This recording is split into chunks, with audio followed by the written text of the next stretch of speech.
Změnila se výuka od roku 89. No tak víte, já si myslím, že to nejlépe mohou posoudit ti, kteří ve škole působí od roku 89, a to jsou učitelé, kteří v těch školách byli a jsou. A já se domnívám, že ta výuka se změnila v mnohem. Změnila se v cílech, změnila se v metodách, změnila se v přístupu učitelů. Možná, že se nezměnila, změnila se v technologiích, které se využívají samozřejmě díky historii, díky tomu, jakým způsobem se vyvíjí technologie, ale zase nezměnila se v některých jiných věcech. Nezměnila se v tom, že pořád školy stojí, ale změnilo se chápání školy. Třeba škola dneska není ta budova, není to ten barák, ale škola to je především společenství lidí a to si myslím, že je klíčové. Nezměnilo se to, že by byly tabule, že se pořád píše na tabule, ale změnilo se to, jaké to jsou tabule. Nezměnilo se to, že by žák měl něco umět a že by měl prokazovat výstupy, že umí, ale já si myslím, jsem přesvědčen a dokážu to i mnohem obhajovat, že přeci jenom se změnilo to, že žák je považován, že k žáku je přistupováno jako k bytosti, která zasluhuje úctu, respekt, že to je osoba, která je svobodná a v téhle svobodě je potřeba, aby byla rozvíjena, ale je rozvíjena i nejen vzhledem ke svobodě, ale i vzhledem k zodpovědnosti. A to si myslím, že je důležité. Či otázka změnila se škola? Ano i ne. Děkuji. Pane Feřtěku, ta samá otázka. Já bych vyzdvihl, pan náměstek Filemon říkal, že se změnily cíle a metody. Souhlasíte a do jaké míry? Dobrý den, já si jenom malinko dopředstavím, abych to upřesnil. Jsem Tomáš Feřtek a jsem sice z Eduinu, ale nejsem ředitel. Takže já jsem něco, čemu se říká odborný konzultant, tak jako dobrovolník, který někam jde, když je potřeba. A k té otázce, já si myslím, že tam je jedna podstatná věc, kterou je třeba si uvědomit. Ano, změnilo se lecos, ale změnilo se to jednak velmi různě v různých školách. Dneska cokoliv říkat o školách obecně je velký problém, protože ten systém je velmi rozrůzněný. A velmi se to liší i stupeň od stupně. To znamená, na prvním stupni vidíme velkou proměnu, minimálně v těch metodách, prostředí, chování učitelů. Na druhém stupni vidíme někde docela velkou proměnu, už je to horší. A já teda, můj dojem, že na středních školách je ta proměna velmi malá, nebo nejmenší z toho, co můžeme zaznamenat.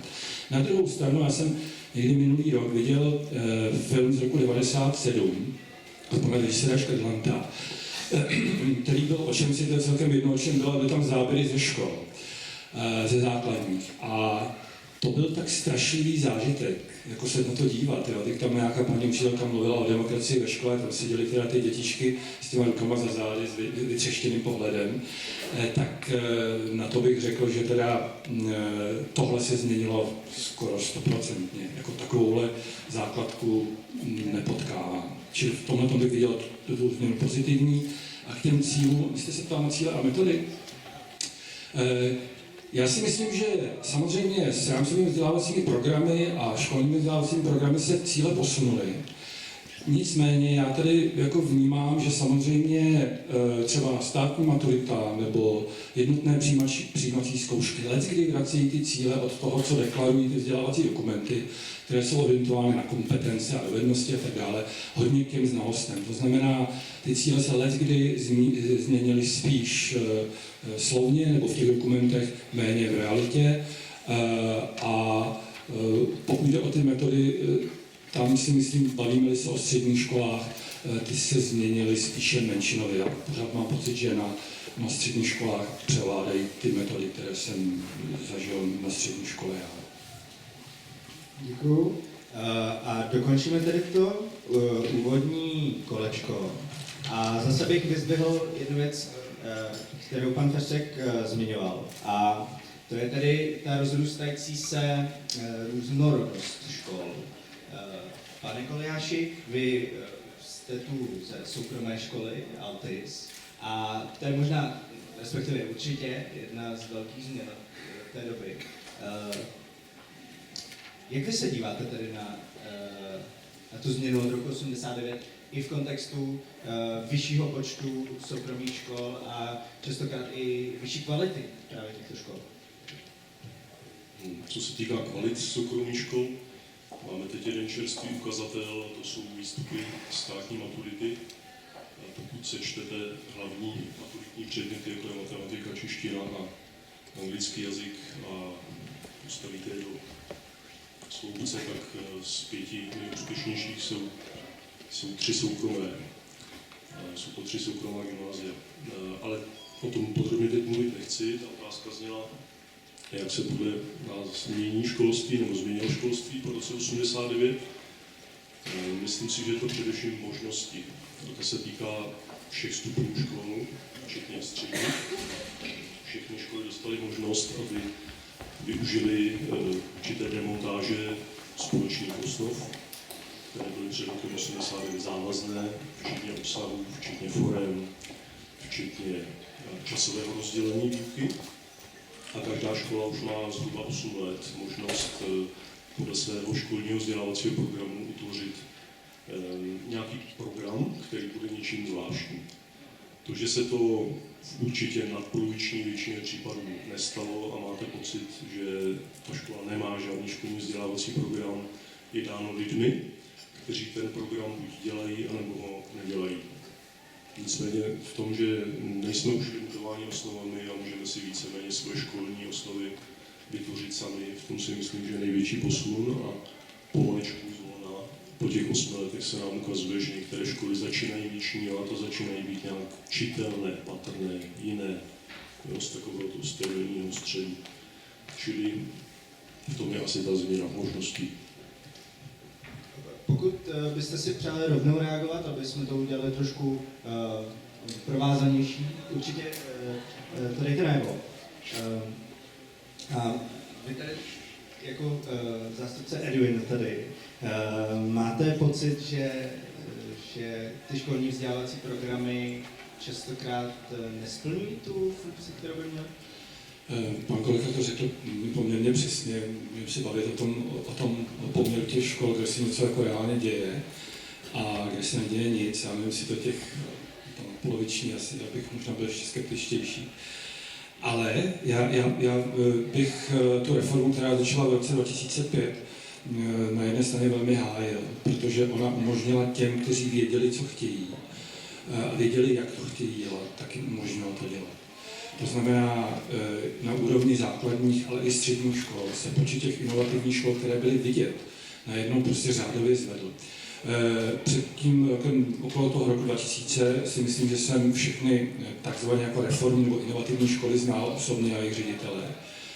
A když jsem s nimi mluvil, tak bylo jasné, že oni to často musí s tou věcí tajit, to, co dělají, jo, protože to vlastně nebylo v souladu s těmi jednotnými osnovami. Tady nebyly jednotné, ale prostě s tím vzdělávacím programem, který existoval. Tohle se v roce 2005 změnilo. Myslím si, že velká chyba ze strany ministerstva nebo vedení toho rezortu byla, že neposkytovalo podporu těm školám, které jako vlastně nevěděli, jak na to.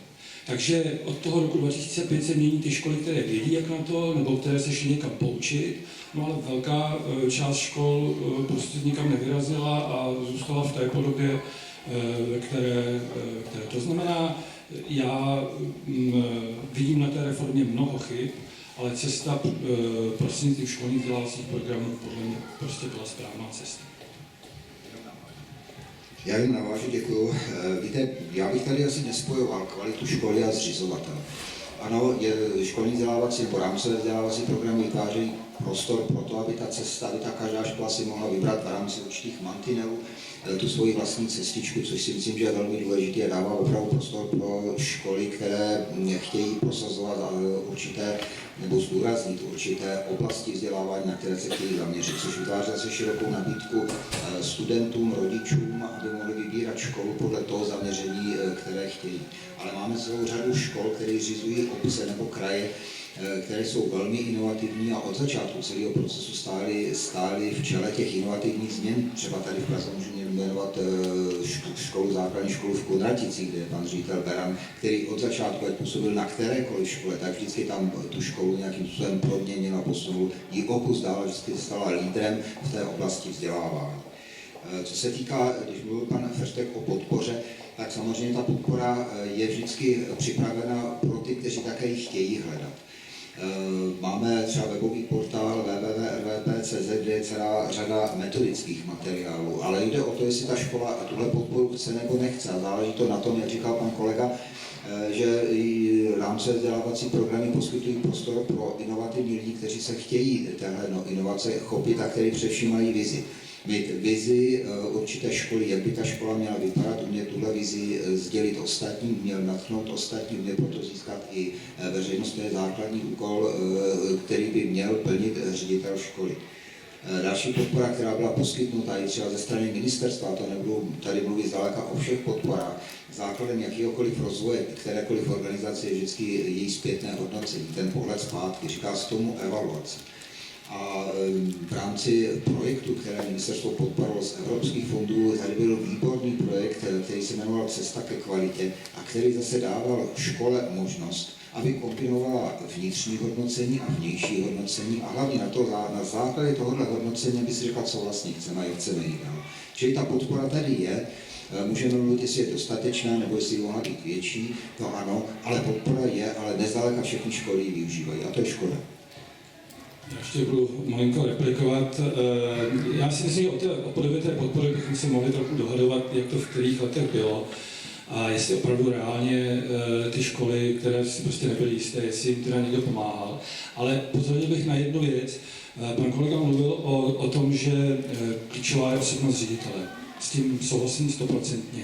Problém je, že ze strany vzdělávacího systému státu a zřizovatelů vlastně my nemáme žádný systém, jak vyhledávat, vzdělávat a vychovávat kvalitní ředitele a dostávat je do těch škol. To znamená, ti lidé se tam dostávají víceméně náhodně a my prostě nemáme vlastně způsob, jak to zařídit. Přitom opravdu je to tak, že kvalitní školu dělá kvalitní ředitel a bez toho to prostě nejde. No, to znamená, i když jsou učitelé inovativní, i když se zajímají, pokud nemají spolupracujícího ředitele a pravého lídra, tak se prostě na té škole nic moc nestane, anebo to brzo usne. Jestli ještě můžu rovnou, jak byste si vy teda představoval tu, řekněme, výuku ředitelů nebo dosazování správná místa? To se ptáte na velmi aktuální věc. Včera byla konference o budoucnosti českého vzdělávání, kde paní ministryně představovala, jak se to, co nás čeká v příštím roce 2025 a mluvila se tam o kariérním systému. Z kariérního systému, což je prostě dlouhodobý projekt výchovy kádrů ve vzdělávání, zbyly takové trosky v podobě platových tabulek. A přitom to je přesně ten systém, který má mezi učiteli vyhledávat ty, kteří jsou pedagogicky excelentní, a z nich se potom rekrutují budoucí inspektoři, mentoři ve vzdělávání, pedagogičtí lídři a ředitelé. A samozřejmě ten kariérní systém, to měl být ten systém, který kromě jiného vychovává ředitele, vyhledává je a uvádí do funkce. Nezbylo z toho zatím nic. Dobře. Já jenom navážu, jestli můžu.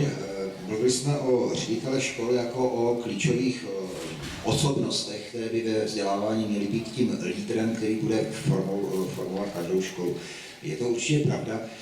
Chtěl bych tady říct, že samozřejmě ředitel je jeden člověk, který musí ve spolupráci s ostatními, tak jak jsem říkal, formulovat určité poslání celého vzdělávání školy, formulovat určitou vizi, formulovat hodnoty, na kterých ta škola bude postavena, formulovat cíle, kterými ty dílčí cíle a cestu, která právě k tomu povede.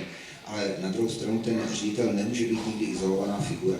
On potřebuje být obklopený týmem a tady já bych navazoval na celou řadu spolupracovníků, který potřebuje. On potřebuje velmi důležitý kontakt se všemi ostatními aktéry. A tím nemyslím jenom učitel, ale jsou to aktéři, jsou rodiče a samozřejmě i žáci přiměřeně svým věku. A ředitel musí i těm potřebám naslouchat. Co musí vidět, musí vnímat trendy, které tady společnost má. Škola nevzdělává lidi pro rok 2015. On je nevzdělává ani pro rok 2016. Když teď máme žáky, kteří jsou třeba v 9. třídě, nastupují do střední školy, předpokládáme, že oni půjdou na vysokou školu, to máme 4 a 5 je 9 let, dál než oni se zapracují, je to dalších zhruba 5 let, takže my, když to spočítáme, tak vzděláváme teď lidi pro potřeby, aby jednou se uplatnili a žili plnohodnotný život ve společnosti za 20 let. To, co ten ředitel školy musí dělat, on musí mít právě tuhletu vizi. Musí mít docela jasnou představu o tom, jaké kompetence člověk bude potřebovat mít ve svém životě za 20 let. A tohle je nesmírně těžké. My dokážeme dělat predikce, jak bude vypadat společnost za 3, za 5 let, ale říkat, jak bude vypadat za 20 let, no to opravdu na to nestačí ani prognostický ústav. Prostě to chce veliký vhled do celého dění společnosti, ale veliké pochopení a porozumění. A to jenom zdůrazňuje to, jakou osobností ředitel musí mít. Samozřejmě potřebuje podporu, o které mluvil pan Frštek. A já bych jenom řekl, jakou podporu třeba ředitel má, jaké podpory se připravují. Teď ředitel samozřejmě, když chce někdo jít do konkurzu a výběrového řízení na ředitele, tak aby mohl být jmenován ředitelem, tak buď už do konkurzu, nebo nejpozději po výběrovém řízení musí absolvovat tzv. Funkční studium. To funkční studium, řekl bych, to je něco jako základní škola pro ředitele. Ale to zdaleka nestačí. Přestože teď máme funkční studium 1, 2, tak je potřeba to, co dělají ostatní vyspělé státy. Tam skutečně ta společnost si své ředitele pěstuje, vzdělává je, mají stanovený určitý profesní rozvoj, je to v různých zemích různé. A věnují se tomu zpravidla vysoké školy, které kromě toho studia učitelů, které říkáme pregraduální, to znamená předtím, než to ten učitel dokončí, než nastoupí do své vzdělávací kariéry profesní, tak tyto školy se věnují právě i ředitelům. Velmi propracovaný systém třeba má stát New York v téhle oblasti. Ale samozřejmě ministerstvo školství je ministerstvem, které by mělo ne řídit to, co se děje teď, ale mělo by vytvářet prostor pro to, jak bude to školství zase vypadat za X. A já vám můžu říct, že se připravuje systém, který by měl být jakýmsi standardem profesního rozvoje ředitele, včetně tam bude nastaveno i to, jak by měl vypadat ředitel školy, jaké by měl mít kompetence a tak dále. Je to věc, která je připravována, ale samozřejmě tyhle věci se připravují postupně. A teď může celá řada z vás namítnout. A jak to, že to tady už není před 20 let, jak to, že už přece od roku 90 už tady došlo k jakýmsi změnám a my k tomuhle přicházíme. Ale všimněte si, kolika změnama školství prošlo. A dále potřeba udělat jednu věc. To, co často oponenti ministerstva školství kritizují, že tady neproběhla nějaká pilotáž, ověření. Samozřejmě jsou potřeba vždycky dvě věci. Je potřeba poučit se, sledovat, udělat sondáž, jak to dělají v jiných zemích, vyhodnotit to, co se jim daří a co se jim nedaří, vytvořit vlastní systém, ten systém odpilotovat a pak začít implementovat do praxe. Pojďme se na to podívat ještě trošku z jiné strany. Pane Goliáš, vy tady máte asi nejpříjemnější zkušenost s výukou. A pokud teda odhlédneme od té strany ředitele a podíváme se spíš na učitele. V současné době v takové běžné třídě uvidíme z hlediska toho, řekněme, prvního dojmu. V podstatě je to samé, co i před 100 lety. Takže vepředu stojí učitel, žáci si něco zapisují a je to zkrátka přednáška. Tedy ta frontální výuka, kdy profesor pracuje se všemi žáky stejnou formou najednou. Nicméně v poslední době, a čím dál tím víc, řekl bych se, vyvíjí názory, že od toho se má ustupovat. Že se máme dívat do skandinávských zemí, kde to dělají jinak, kde se na výuku dívají individualizovaně. A tak se vás chci zeptat, jaké vy máte zkušenosti s tím, nakolik vlastně výuce prospívá, když se, řeknu to jednoduše, rozdělí do skupinek, něco dělají samostatně a učitel k nim přistupuje po jednom a ne jenom ten božský výklad v uvozovkách zepředu. Jaké vy s tím máte zkušenosti?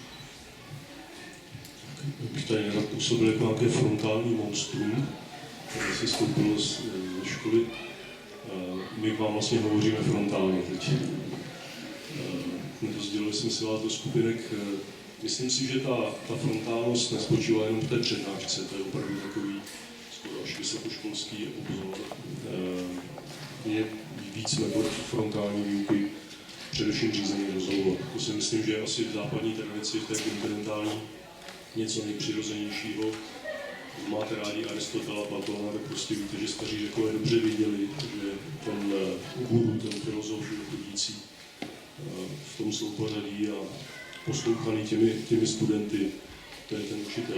Čili myslím si, že kontinentální tradice s tou frontálností výuky počítá.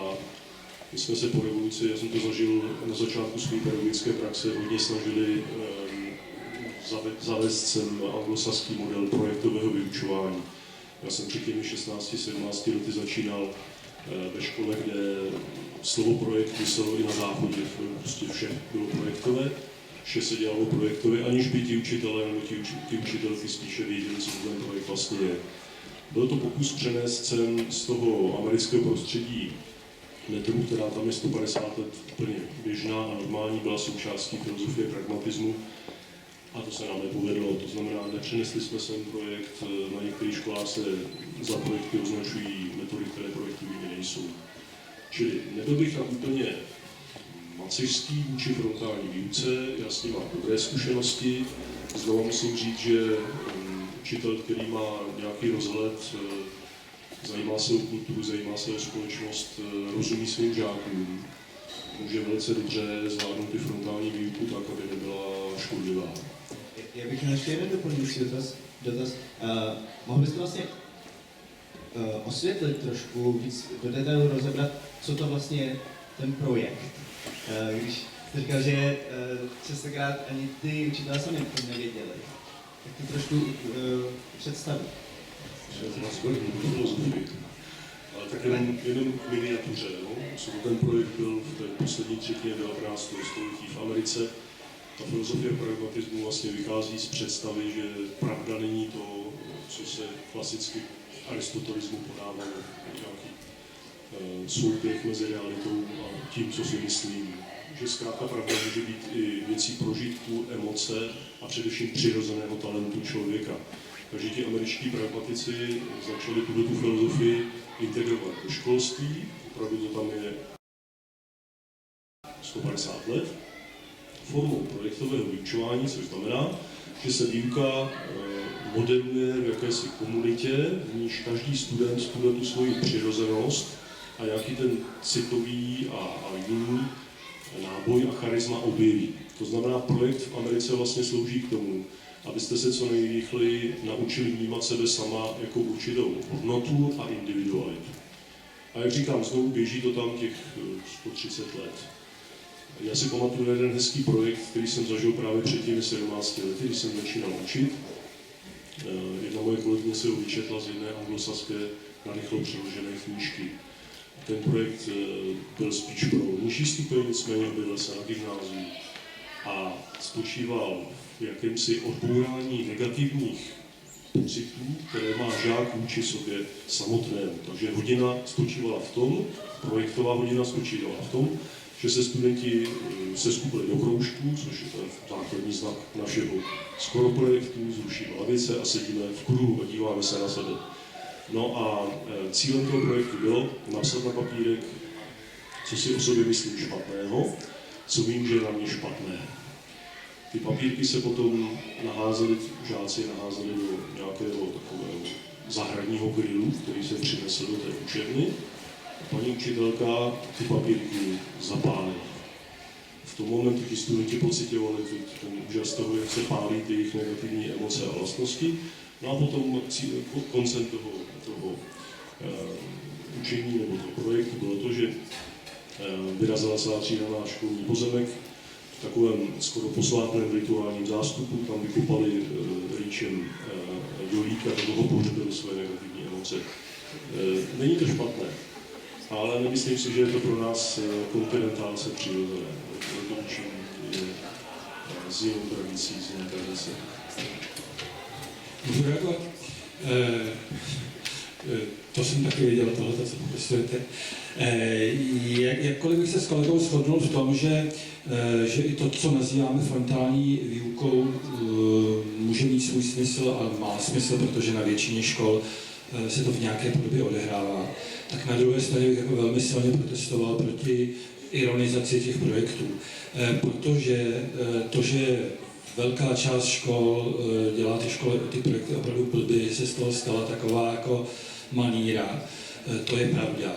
Ale já jsem byl například asi před 2 týdny v jedné základní škole pražské, kde dělají něco, co fakticky je projektovou výukou.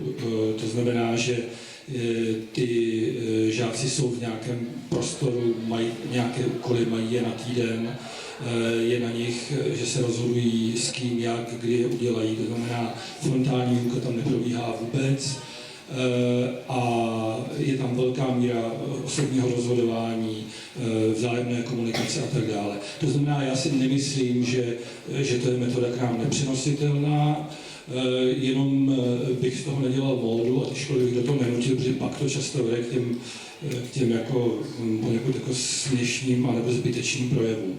Ale nemyslím si, že by nám to bylo takhle vzdálené. Jenom ještě, jestli mohu navázat, víte, já osobně si myslím, že jsou 2 typy výuky, výuka dobrá a výuka špatná. Dobrá výuka je ta, která žáky baví, která jim otvírá nové obzory, která je motivuje, která jim přináší radost z toho, že se něco naučí a dává jim zažívat úspěch a tím bude sebedůvěru mladého člověka, sebedůvěru, kterou potřebuje každý člověk, aby ji měl posilovanou. A potom je výuka špatná a to je přesná negace tohohle. Můžeme rozlišovat ani ne tak projektovou a frontální výuku, jako možná výuku, které se říká transmisivní a konstruktivistická.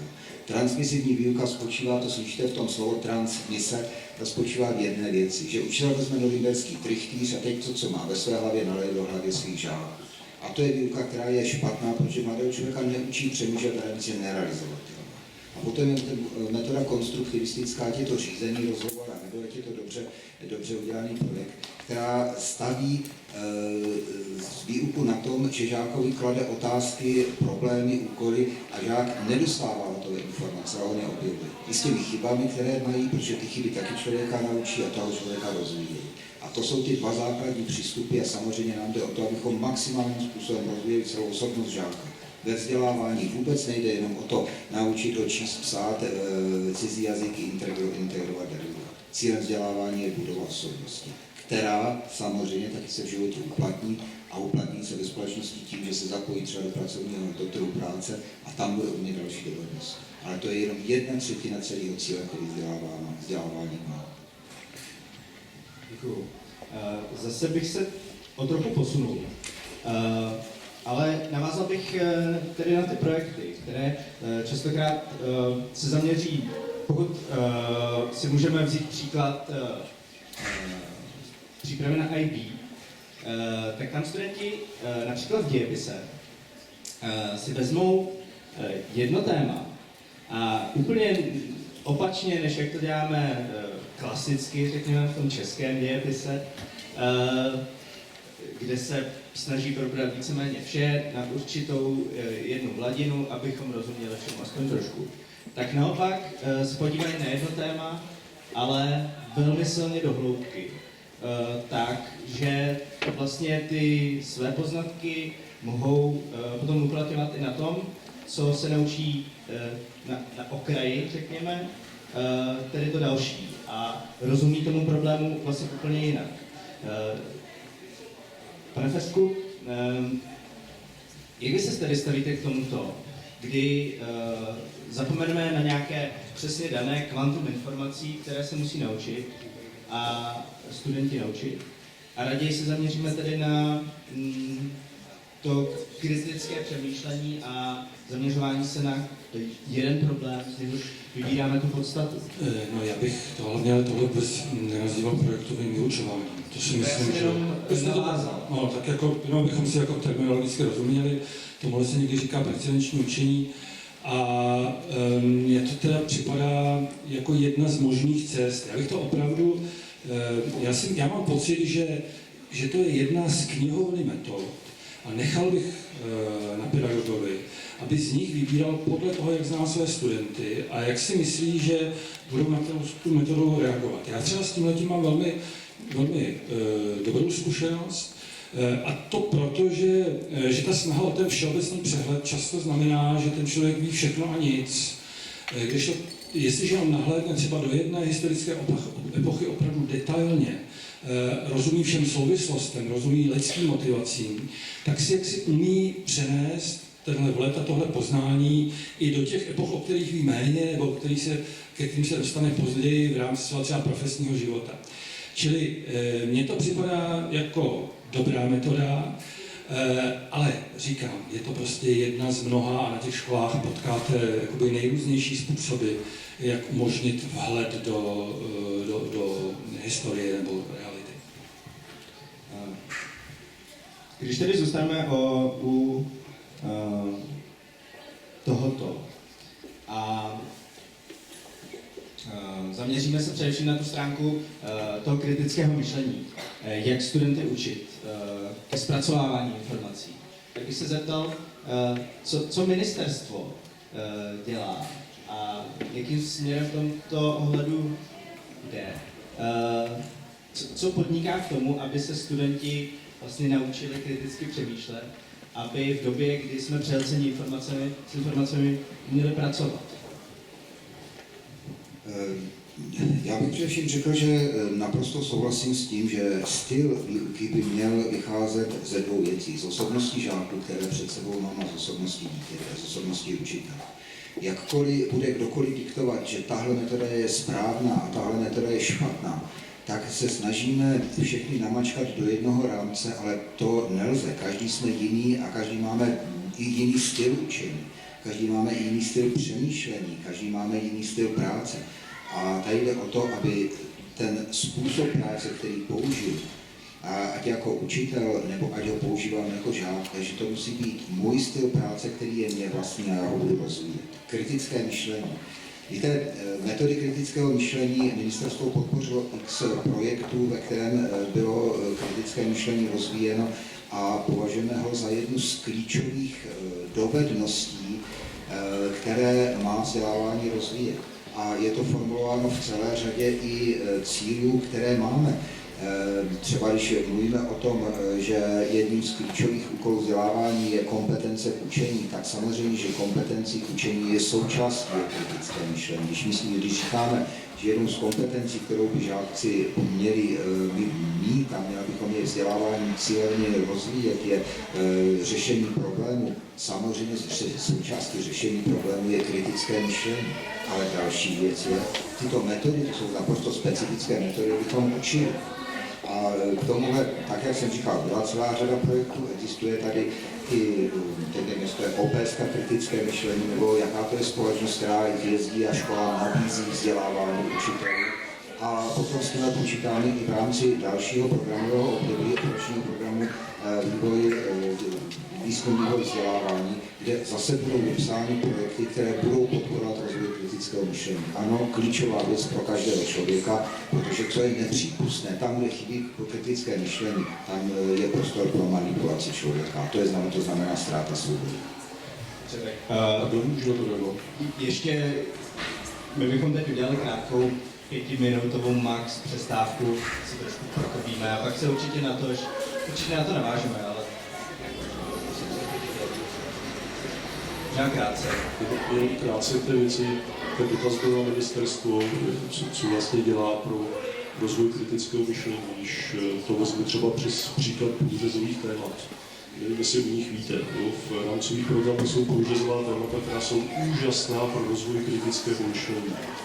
Už 8 let. Multikulturní výchova, co může být diskutovanějšího v současném světě než vztah mezi kulturami.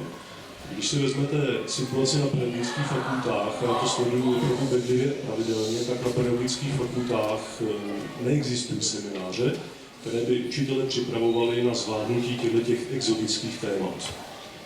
Mediální výchova, multikulturní výchova, výchova k myšlení v evropských a globálních souvislostech. Pokud to tam někdo dělá, tak to tam dělá víceméně zájmově a výjimečně.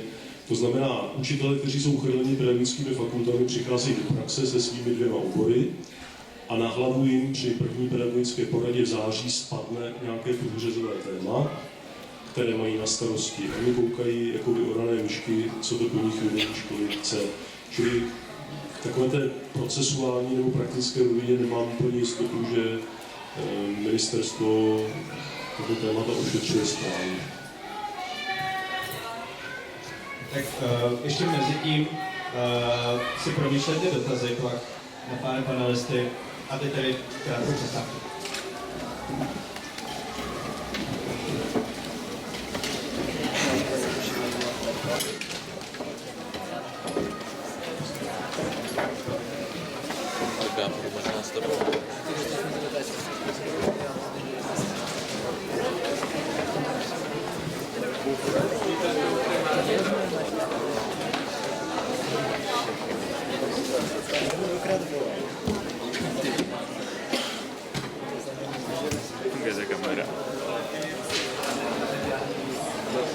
Jo, je to stejná.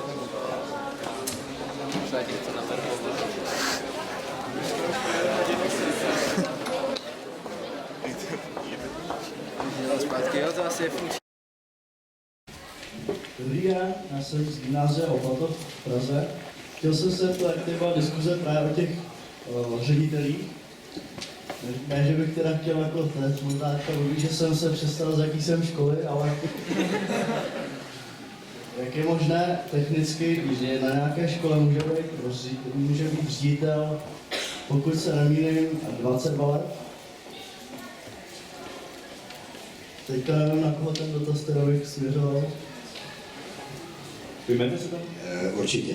Víte, já si myslím, že tady není kritériem kvality ředitele, jak dlouho ředitele dělá. Proč by ten ředitel nebyl 22 let, pokud je za ním vidět, že tu školu pořád rozvíjí a že ji vede dál.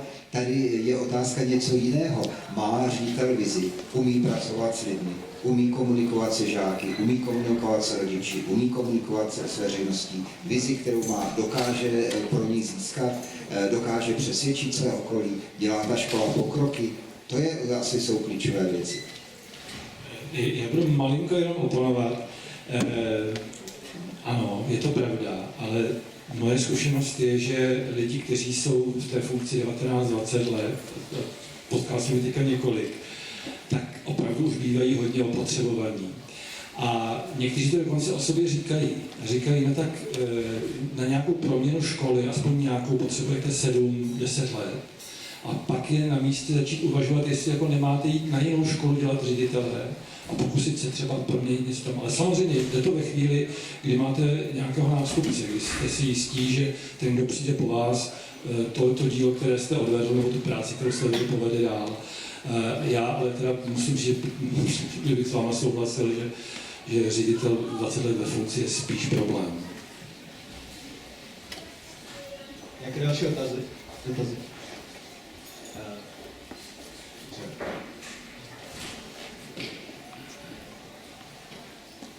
Děkuji, dobrý den. Já jsem Kristýna Hrdličková z gymnázia Budějovická a mám možná tak 2 dotazy v jednom, nicméně řeknu svoji myšlenku. Mluvilo se o tom, že především pro dobrý vzdělávací systém je důležitý dobrý ředitel. Ale představte si třeba situaci, která podle mě na školách je naprosto běžná. Dobře fungující ředitel, nějakým způsobem prosperující škola a učitel, který vlastně jako není problémem. Průměrný učitel, jeho třída má dobré výsledky, dobré známky, nikdo se na něj nějak zvlášť nestěžuje, ale ta jeho výuka vypadá přesně tak, jak to alespoň Česká školská unie kritizuje. Ta frontální výuka, není tam žádný pokrok, není tam dialog mezi studenty a učiteli. Nicméně není žádný důvod se na něj vážně stěžovat, takže není důvod toho učitele třeba vyhazovat z té školy. Můžu to odpovědět úplně stručně. Já jsem byl včera odpoledne na školské radě Valdorského licea, což je kousek od Opatova, od gymnázia Opatov. A je to vlastně takové jakože gymnázium Valdorského typu. A tam jsem sledoval ten pedagogický sbor, sledoval asi 6-7 let. A tam přesně byli takový učitelé, o kterých mluvíte, už tam dneska nejsou. A proč tam nejsou? Protože ty studenti, já mám docela představu, co si studenti myslí o pedagozích, přináším to do školské rady, kde je pan ředitel a na něm je, jak s touto informací naloží.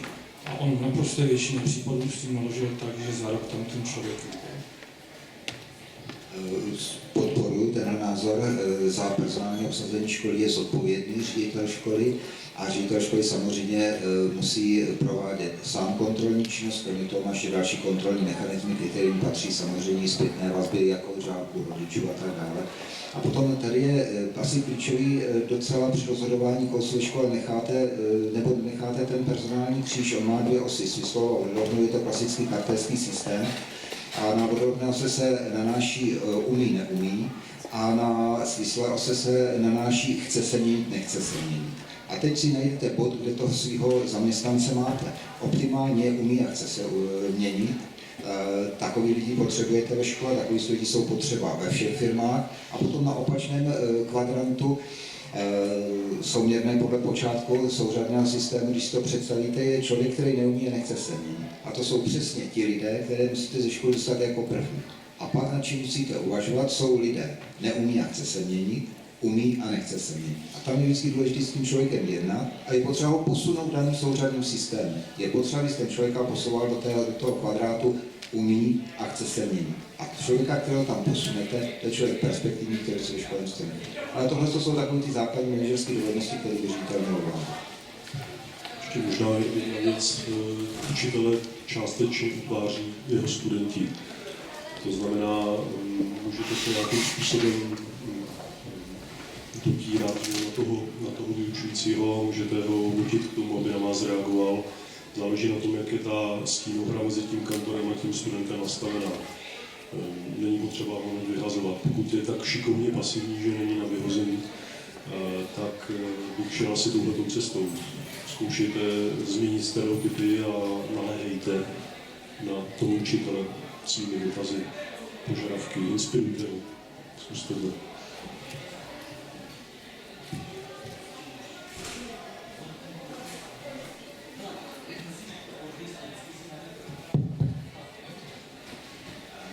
Nějaké další dotazy?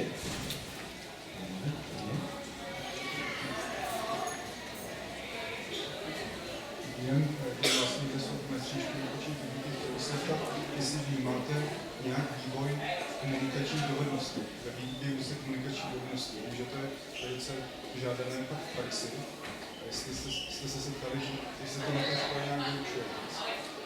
Reprezentace, kde se to Myslím, že takovou tou spojenou nádobou ke komunikačním dovednostem je čtenářská gramotnost a schopnost porozumění nějakému textu nebo proslovu, což je projekt nebo nějaká tendence, která už je teď v školství zavedená pár let. Na to je zase potřeba mít program.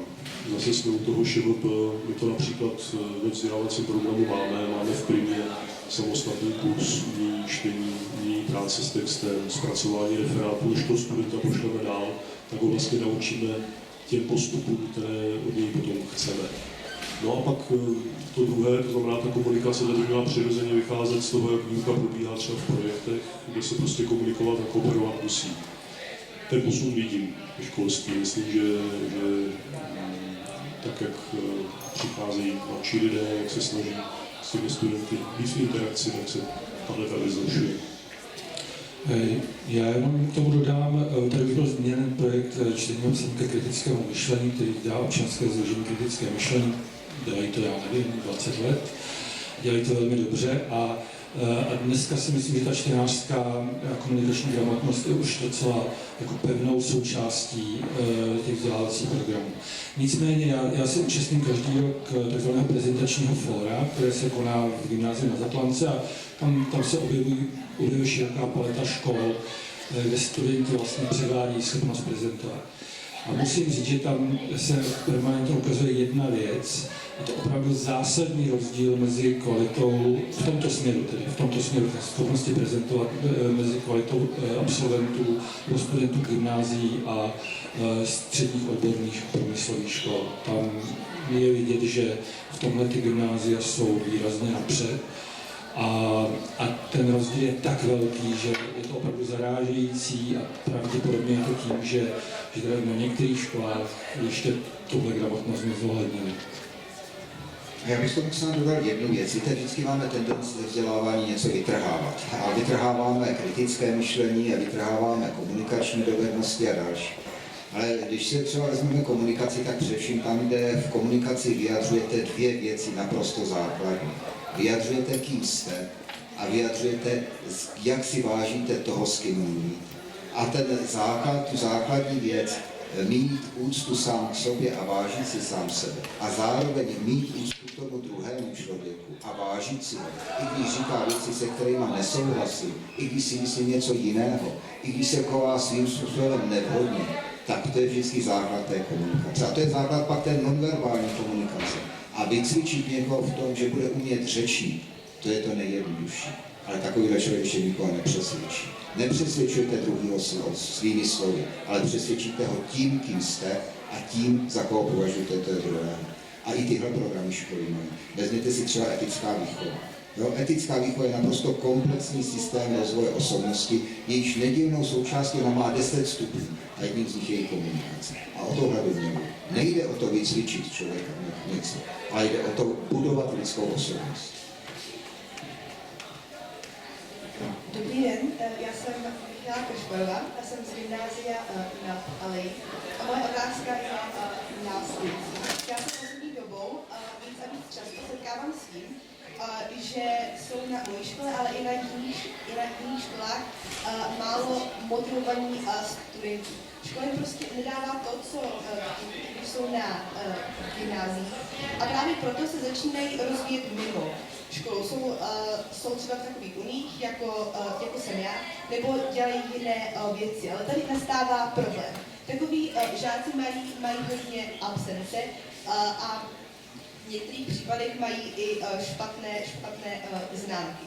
A moje otázka teda je, jestli si myslíte, že je lepší, když má student velice dobré výsledky, ale vlastně se ani moc nezajímá o to, co je okolo, protože prostě ty známky jsou pro něj hlavní. A nebo jestli je lepší, když student nemá ty výsledky, ale zajímá se o to, co je okolo něj a snaží se nějak vyplnit to, co mu ta škola nedá. A po případě tady, co s tím dělat. Já si dovolím malou propagaci. Já jsem během prázdnin pracoval na takové knížce, která se jmenuje Cenového vzdělávání, které se mě objednalo nějaké nakladatelství. A tím pádem jsem musel načíst spoustu pedagogické literatury a vzdělávacích dokumentů a podobné věci. Jedna z věcí, která tam byla zajímavá, že když se podíváte na vzdělávací cíle různých vzdělávacích systémů, tak většinou na prvním místě najdete, že těm vzdělávacím systémům jde o to vychovat sebevědomého občana. Jo, abych teda zdůraznil obě dvě části těch dvou slov. A to je odpověď na vaši otázku, protože samozřejmě ideálně by bylo, kdyby ta škola si ten cíl vzala a pak jí přišlo jako něco, co zahrne do toho hodnocení toho studenta, to, že se někde angažuje. Myslím, že to školy dělají spíš méně. Potom teda samozřejmě může nastat ten problém, který vy říkáte, že se vy nebo někdo jiný snaží někde angažovat, ale tím pádem má takový problém jako vyhovět tomu, co po něm chce ta škola. To je ale otázka právě těch cílů. Co si vlastně klade vaše škola jako cíl vzdělávání? Dostat vás jenom na vysokou školu, nějakou prestižní, nebo jejím cílem je rozvoj vaší osobnosti a do toho samozřejmě patří věci mimo školu. To je první věc. Druhá věc, na kterou jste narazila, současné vzdělávací systémy, ale všude na světě, v tom moderním světě, je to tak, že ty školy se vyrovnávají, musí vyrovnávat s velmi silnou konkurencí toho, co se děje mimo ně. Nejen digitální technologie, ale ten společenský vývoj vlastně zbořili tu hradbu okolo škol, kdy ta škola jako nemusela vlastně moc brát v úvahu, co se okolo ní děje, protože ona měla monopol na vzdělávání, certifikáty a tak dále. Dneska to přestává platit A každý učitel a škola jako celek se musí vyrovnávat s konkurencí toho okolního světa. A tak možná, že dneska část těch gymnázií ještě pořád jako odolává, ale myslím si, že bude muset začít oceňovat to, že se studenti někde angažují, něco dělají a že to bude prostě součástí jejich portfolia, na základě kterého budou hodnoceni. Já jenom navážu, víte, vaše otázka nabízí velmi levnou odpověď, že člověk se nemá učit pro známky, já nechci k tomuhle sklouznout, ale chci tady říct jednu věc. Jak vás lidé hodnotí, tak tím budují vaši sebeúctu. Vy si vážíte sama sebe, když dostáváte dobré známky, protože vám to říká, že jste dobrá. A když člověk si řekne, já se nebudu učit ten předmět a začnete v tom mít čtverky, tak samozřejmě každý člověk má potřebu sebeobrany a nechce si připustit, že v tomhle oboru selhává a potom obvinuje celé okolí, včetně učitelů a umíte si představit, jak to vypadá. Mně se líbí ten model, kdy škola nastaví základní úroveň předmětů a potom nastaví doplňkové semináře, které jdou na vyšší úroveň. A všichni studenti tím, že že to je třeba škola gymnázium, tak říká, základní úroveň je pro vás, pro všechny stejná a je to jenom základní úroveň. Ale jestli se chcete rozvíjet v téhle oblasti, pojďte na tu vyšší úroveň. Znamená to, že všichni žáci v základní úrovni, když jí věnují průměrný čas, mají možnost dostat jedničku a mají možnost být úspěšní, ale zároveň se mají možnost věnovat tomu, co skutečně chtějí, co je baví a v tom dosahovat špičkové kvality. Náš vzdělávací systém má výsledky, které ve všech předmětech vykazují poměrně vyrovnanou hodnotu a jsou docela vysoké, nejsou to špatné výsledky. A když to srovnáme třeba s výsledky amerických studentů, tak oni mají tu úroveň možná o něco vyšší všech předmětů, ale oni dosahují špiček, které nás vysoce převyšují. Znamená to, že ty americké školy v tomhle směru do jisté míry oni umožňují studentům, aby se věnovali určité oblasti a v té se daleko víc rozvíjeli. A to si myslím, že je potřeba, aby umožňovalo i naše školství. Ale ten systém školních vzdělávacích programů tohle už do jisté míry umožňuje a jde o to, abychom to dokázali v plné míře využít. Ano, jestliže jste studenti gymnázia, potom musíte ve všech předmětech mít jakousi základní rozumnou úroveň. Ale pojďme vytvořit prostor pro ty, kteří se chtějí věnovat biologii, že opravdu budou mít špičkové znalosti a budou třeba mít úspěchy ve středoškolské odborné činnosti a pojedou třeba až na soutěž do té Ameriky, kam můžou studenti ze středoškolské odborné činnosti postoupit. Pojďme umožnit studentům, kteří se chtějí věnovat jazykovému vzdělávání, že budou špičky v jazykovém vzdělávání. Pojďme umožnit i studentům třeba z gymnázia, střední školy, když se chtějí něčemu věnovat, aby mohli navštěvovat semináře vysoké školy a měli to započítáno v programu té střední školy. Tohle už dneska do jisté míry je možné. Ještě bych to doplnil, ono to od vás znělo, jako kdyby se jednalo o nějakou odluku výkonu a dispozice a charizmatu, jako kdybyste tu školu opouštěla a ona vám za to dávala špatné známky v tom deficitu. Takhle by to možná být nemělo. Já si myslím, že s tou zkušeností, kterou z té samosprávy máte, je možné se do té školy vracet. Jo? Jako ten už téměř kompetentní občan. A my na škole řešíme v naší samosprávě záležitost obsahu. Jo? Čím vlastně naplnit činnost školní samosprávy, jakými aktivitami doplnit tu administrativní funkčnost, která tam je bezvadná. Čili abych mezi tím nedělal takový rozdíl, že odcházím z té školy někde se realizovat nebo nabývat nějaké zkušenosti, že mi to ta škola nenabízí. Pokud tam ten deficit cítíte, ta poptávka tam není v té škole uspokojena, tak ji tam neste. To znamená, zakládejte si tam doučovací kroužky, kluby, nějaké aktivity, které ta školní rada bude kooperovat, koordinovat. A to je přesně asi to, co by mělo být na té samosprávě funkční. A vlastně bude vnášet tu vízu. Poznámky byly. Jenom jednu drobnou poznámku. Já jsem jenom moderoval nějakou debatu s absolventy alternativních škol. To znamená, to byli lidi, kteří někdy třeba do 5. 6. třídy prostě chodili do nějaké školy, kde byly ty výchovné cíle trochu jiné. A já jsem tam zaznamenal, že tohle často byli lidé jako velmi sebevědomí. Tento problém třeba na 8. letém gymnáziu potom řešili úplně s velkým překladem. Oni říkali, no tak Já v tom mám jasné, já se chci věnovat tomu a tomu, tam jsem excelentní a chci být dvakrát lepší, než je běžné. A to ostatní prostě neřeším. A můžou mi dávat, co chtějí za známky. Prostě mě už jako nerozhodí.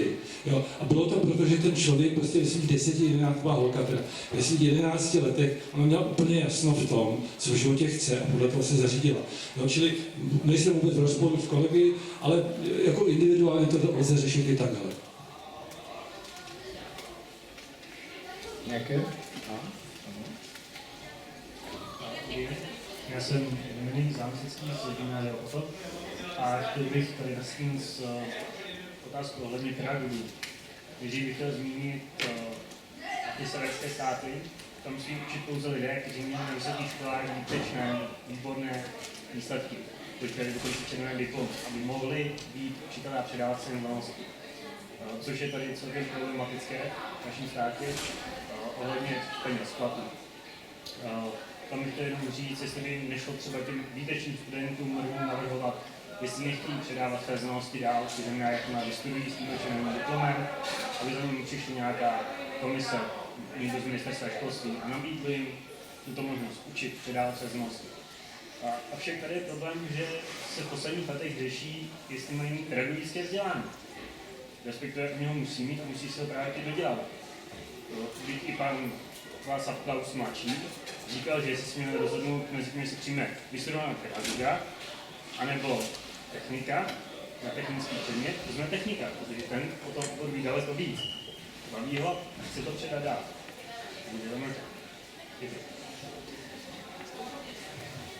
Tak děkuji, tohle je asi otázka trošku víc na ministerstvo. Já bych jenom chtěl říct, že zákon o pedagogických pracovnících v tuhle chvíli umožňuje, aby odborníci z praxe učili do půl úvazku. Ano, čili odborníci, inženýři, lékaři a tak dále mohou učit ve školách o své odbornosti do poloviny úvazku a nemusí mít tomu pedagogické vzdělání. Čili v tomhle směru jsme se už trochu posunuli.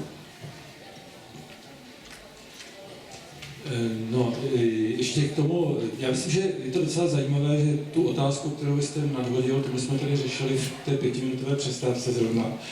A řešili jsme teda problém pedagogických fakult a té excelence těch studentů, kteří pokračují v pedagogické profesi. Máte pravdu, že v tuhle chvíli ten stav není úplně optimistický, chtěl by změnit tím způsobem, o kterém byste mluvil. Zatím to na to nevypadá, že by se k tomu schylovalo. Nicméně nutno říct, že aspoň v té odborné veřejnosti toto je vnímáno jako úplně klíčový problém. Snad v každé debatě o vzdělávání, které jsem se zúčastnil, tak se poštovně dostaneme k pedagogickým fakultám, k tomu, kdo na ně chodí, kdo potom chodí dál učit, jak by to mělo vypadat. Čili vypověděl jste velmi přesně jako klíčový problém, bohužel na něj zatím nemám a myslím, že nemáme uspokojivou odpověď. Jenom drobnost, 17 let jsem byl ředitelem školy a podařilo se nám, že odcházeli na fakulty připravující učitele i nejlepší žáci z celé třídy. A když sám jsem chodil na Gimpl, tak dva nejlepší studenti šli studovat učitelské obory. Takže já bych rozhodně protestoval proti tomu, že učitelé jsou studenti, kteří nebyli na středních školách třeba příliš úspěšní. Není to pravda. Je mezi kantory nesmírné množství lidí, šikovných, nadaných, pracovitých. Já ještě jednou. Já jsem si uvědomil jednu věc. Edwin dělá každý měsíc na Staroměstském náměstí v takzvaném skautském institutu. Děláme večer, který se jmenuje Pedák Plus. A tam se scházejí studenti pedagogických fakult, je to taková jako doplňková záležitost, co se nedozvíte na pedáku, tak my vám tady jako nabídneme. Na tom je to postavené. A já musím říct, že tam chodí jako vynikající lidi, jo? Že prostě, jako já jsem vlastně často úrovní těch lidí, prostě mezi 20 a 25, kteří chtějí učit, zajímají se o vzdělávání, tak jsem tím nadšen. Jo? Takže jenom, aby jsme se trošku jako uvedli do nějakých reálných souvislostí. Ale přeci, ještě bych odkázal na docela zajímavou studii, která je k dispozici na internetu. Jmenuje se Být či nebýt učitelem. Není úplně nejaktuálnější, ale z ní tedy vyplývá, že podle výstupů z CIO testování se nám na pedagogické fakulty úplně ti nejlepší středoškoláci nehlásí, jo, což je pochopitelně dáno tím, jak atraktivní platově ta profese je. Málo kdo z vás si nepřipouští, že nežije v tržním hospodářství a myslíte samozřejmě i ekonomicky a celý život strávit tím, že budete sloužit společnosti a vlastně s nějakými ideály a nedostanete za to víc, než prodavač hypermarketu je lichá, ta představa nefunguje. Takže samozřejmě ty absolventy nebo kandidáty na profesi pedagogické práce láká nebo neláká platové ohodnocení. Jenom drobnost, budu parafrázovat jednoho politika, který mluvil o změně politické strany a říkal, když chcete něco změnit, pojďte, vstupte tam a pak to můžete udělat. Jste mladí, šikovní lidi, kteří mají fůru zájmu, pojďte vystudovat učitelské profese. Já jsem se chtěl před chvíli na to zeptat a udělat hlasování, ale neudělal jsem to. Jestli někdo chcete jít studovat pedagogickou fakultu? Výborně, stačí jeden.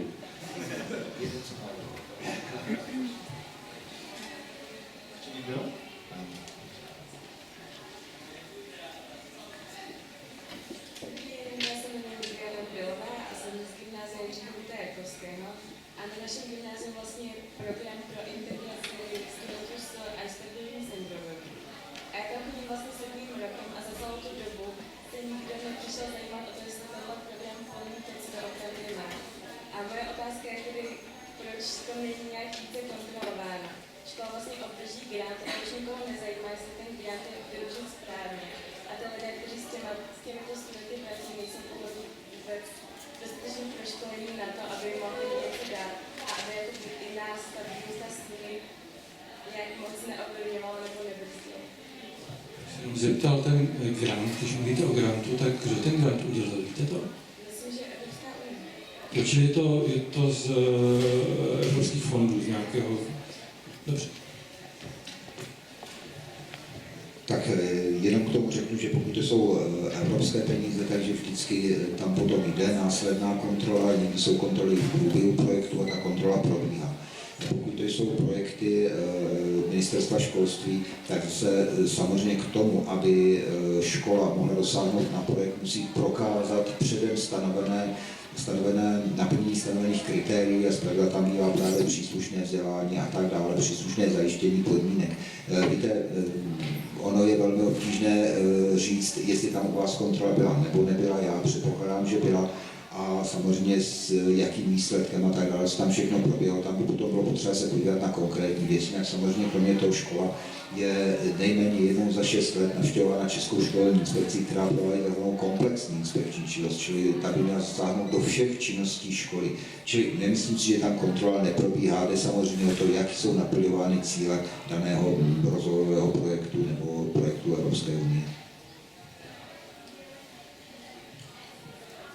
Můžu ještě té škole, já to mám syna, takže vím trošičku blíž, o co jde. A souhlasím s tím, že pedagogové na té škole nejsou žádným způsobem odborně připravováni na to, aby toho studenta v té učebně zvládli. Většinou tam bývá asistent, ten asistent ale má velice omezené kompetence, třeba z hlediska výchovných zásahů. Někdy je ta diagnóza toho studenta lehčí, někdy je těžší. Ve třídě, kde mám syna, je ta diagnóza těžší a je to skutečně velice složité zvládat tu výuku. Takže tady zase prostě vidím určitý vakuum ze strany ministerstva, které učitelům na hlavy hází témata, na která nejsou odborně doškolováni a připravováni. A to možná bude předmětem ještě nějaké poznámky k rušení praktických škol a k integraci studentů s různými typy speciálních potřeb, s Aspergerovým syndromem. Tak jenom, protože tady bylo osloveno ministerstvo, tak samozřejmě rád se k tomu vyjádřím. Pokud mluvíme o tomhle konkrétním příkladu, musel být přeskoumán, aby se k tomu mohli říct konkrétní věci, já nemám konkrétní data teď k dispozici. Ale obecně mohu říct, že právě soubor podpůrných opatření by měl zajišťovat každé škole, která bude mít žáka s vyšší mírou podpory, tak by měl zajišťovat takovou podporu, aby pro toho žáka, pro tu školu vzdělávání žáka bylo zvládnutelné, aby to bylo sloužilo k tomu, že sám žák bude prospívat, že mu to pomůže tím, že bude vzděláván v daném prostředí, v daném hlavním vzdělávacím proudu. A samozřejmě pokud máme zdravotně postižené žáky, pro které je vhodnější vzdělávat se mimo hlavní vzdělávací proud, tak pro toho bude možné zřizovat nadále školy, které jsou zřizovány ať pro žáky s poruchami nebo se ztrátou zraku, s poruchami sluchu, anebo samozřejmě i s mentálním postižením. Ano. Ale pokud tady mluvíme o třeba mentálním postižení, tak dneska už 25% žáků s lehkým mentálním postižením je integrováno do běžného hlavního vzdělávacího proudu a ty školy to zvládají. Samozřejmě řekl bych, že podmínkou nutnou tam je, aby skutečně byl individuální přístup k žákovi, aby tam byl asistent pedagoga, což by nová opatření a nové finanční prostředky, které budou od 1. září postupně uvolňovány, tak tohle by skutečně měly zajistit.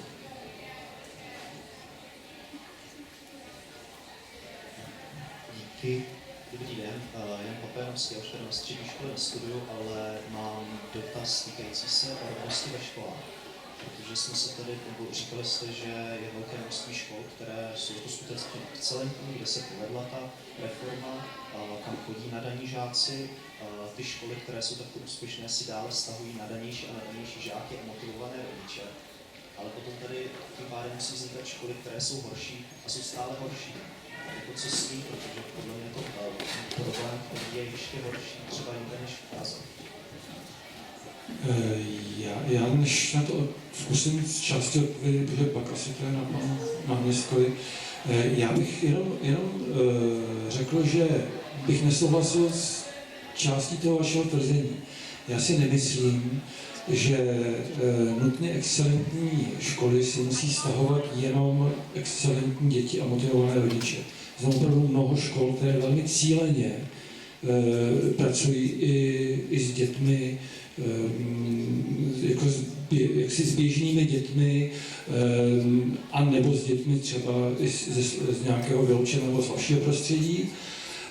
Takže takhle to úplně jako neplatí. Na druhou stranu, v čem máte pravdu, tak ten systém se opravdu jako zásadně rozrůznuje. A jako já nikdy mám pochybnost, jestli se ještě dá hovořit o systému, protože ty rozdíly jsou opravdu obrovské, zvláště regionálně, a některé školy jsou opravdu ve velmi obtížné situaci.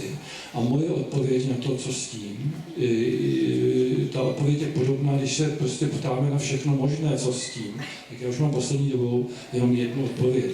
Prostě nastavme systém podpory pedagogické profese, zvláště pro druhý stupeň základních škol, protože tam vzniká ten hlavní problém. Jo?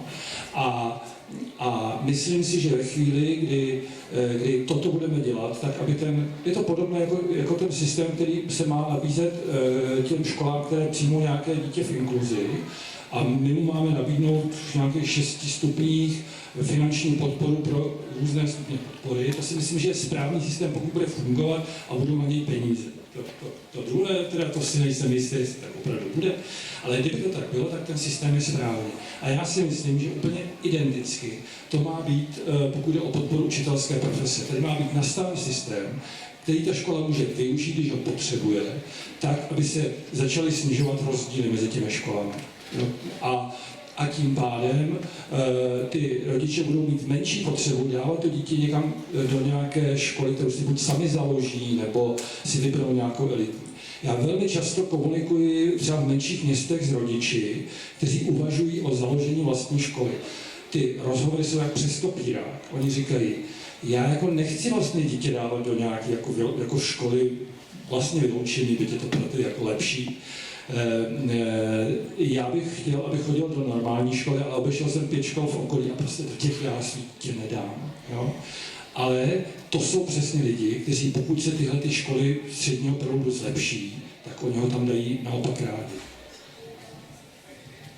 Děkuju. Nechtěl bych asi teď mluvit o víceletých gymnáziích a základních školách, protože to myslím, že mluvíme o těch jednotlivých typech škol zvlášť.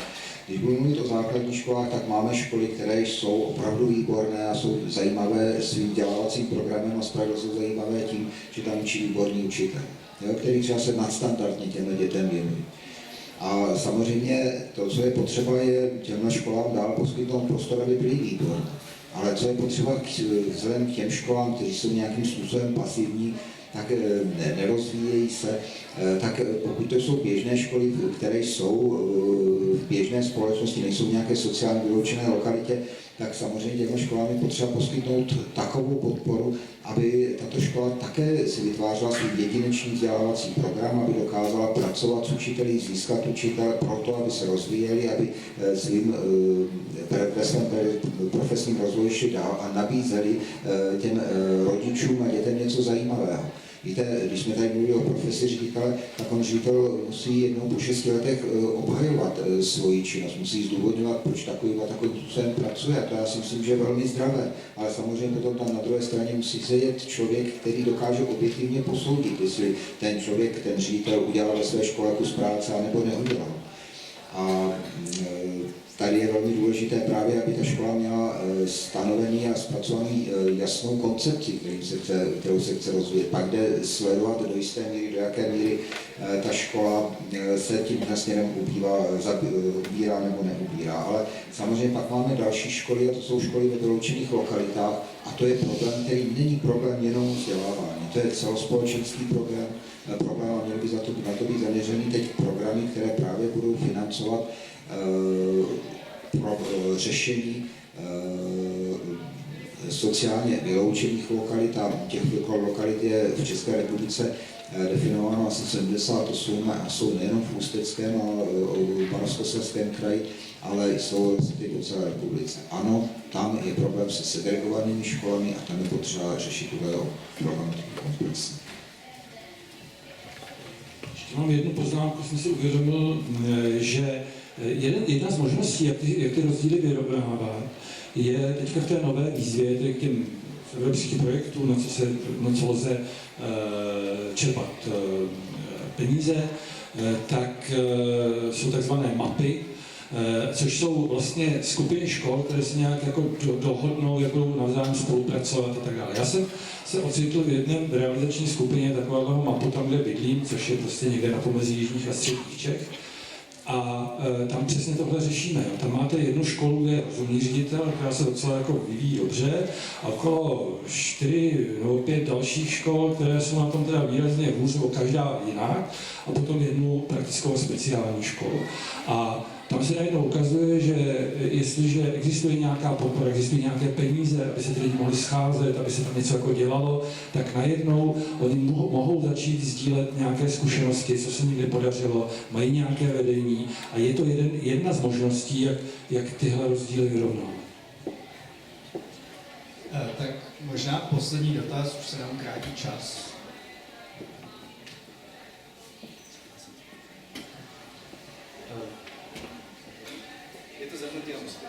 Já jsem Adam Ekiházy z Gymnázia na Vítězné Bání a moje otázka je následující. Ve většině škol nebo i ve společnosti funguje ten faktor, že učitel je nadřazený žákovi.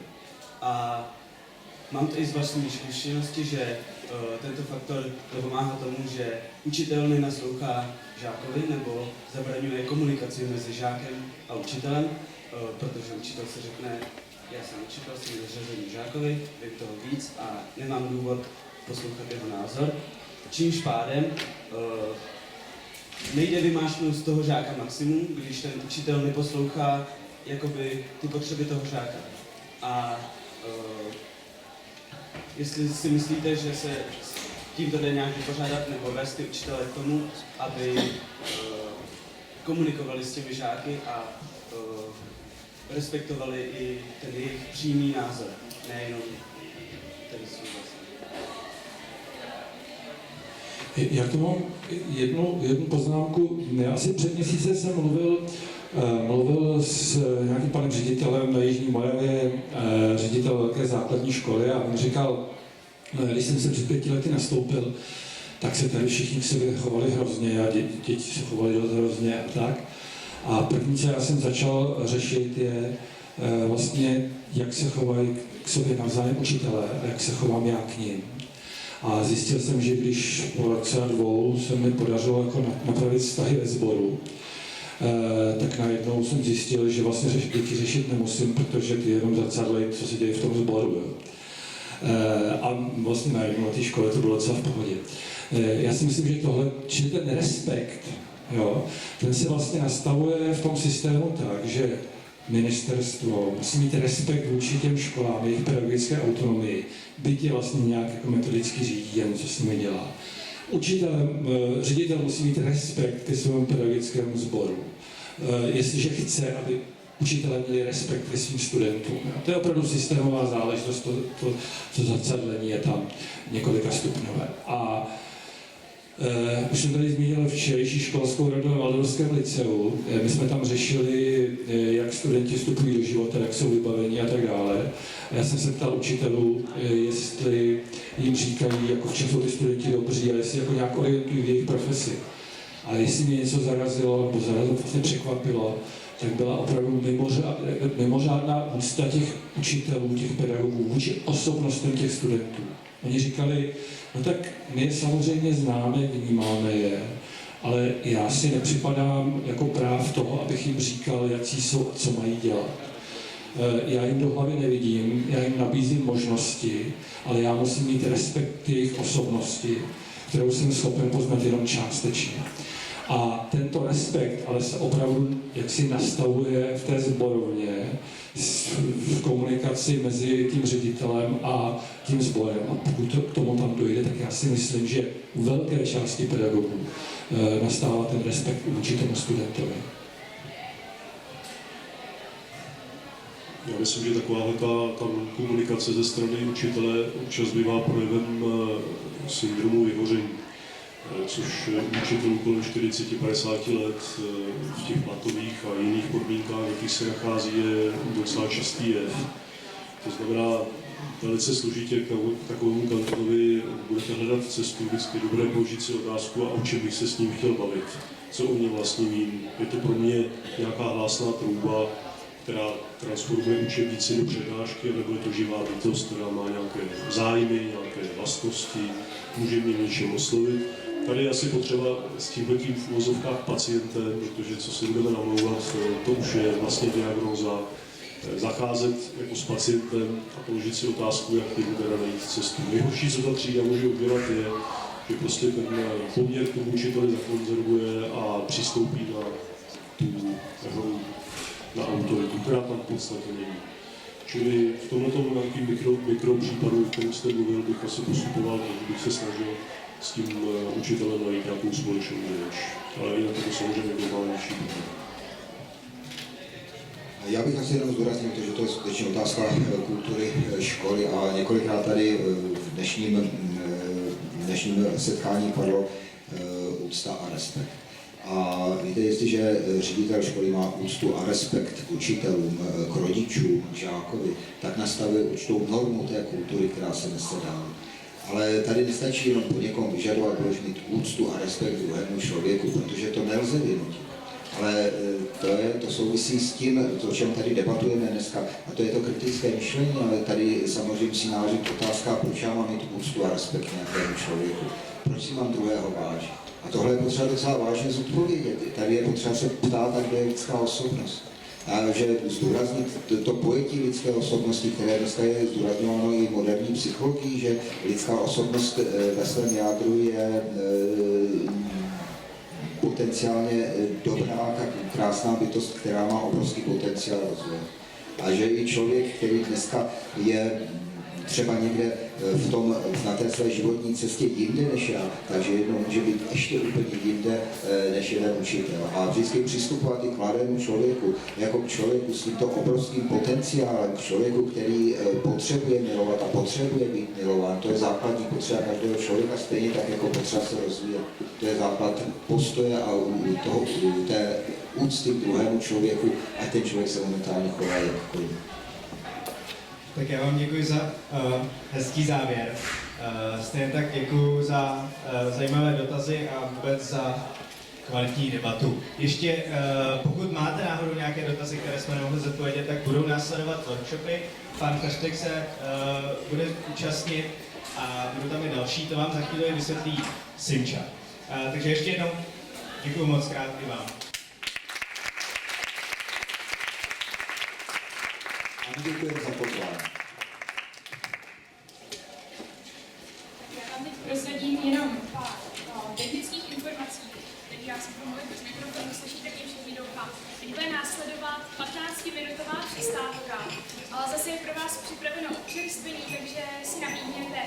A prosím vás, abychom se za 15 minut sešli opět tady a budeme pokračovat v programu, a to workshopek, a to info vám vysvětlíme, všechny věci kolem toho vám vysvětlíme pak.